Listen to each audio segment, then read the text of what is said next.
একটি গাছে 4টি পাখি বসেছিল। পরে আরো 6টি পাখি এসে বসলো। গাছে এখন কয়টি পাখি আছে? তাহলে দেখো এখানে পাখি প্রথমে 4টি ছিল, পরে আরো 6টি এসে বসলো। পাখির সংখ্যা বেড়ে গেছে। তাহলে বেড়ে গেলে আমাদের যোগ করতে হবে। আমরা এখন যোগ করব।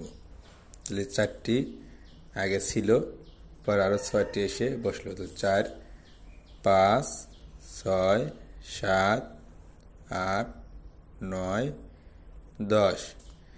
গাছে এখন 10টি পাখি আছে। 6টি লাল আপেল ও 2টি সবুজ আপেল একসাথে কয়টি আপেল? দেখো এখানে একসাথে বলছে, আমাদের এখানে যোগ করতে হবে। তাহলে আমরা এখন যোগ করব।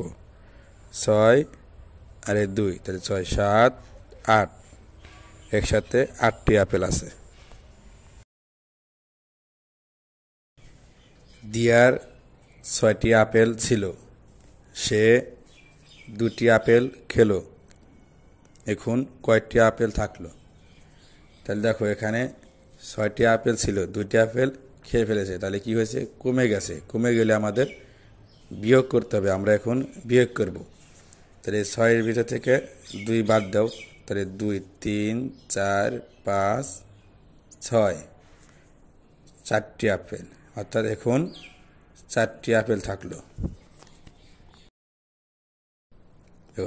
রাফির 6টি ফুল এবং তুলির 3টি ফুল। রাফির কয়টি ফুল বেশি আছে? দেখো রাফির আছে 6টি, তুলির আছে 3টি। তাই রাফির বেশি আছে। কয়টি বেশি আছে আমরা এটা বের করব। তাহলে কীভাবে বের করব? তাহলে বেশি থেকে কমটা বাদ দিব।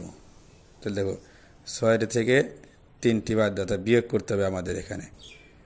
তাহলে দেখো 3, 4, 5, 6। রাফির 3টি ফুল বেশি আছে।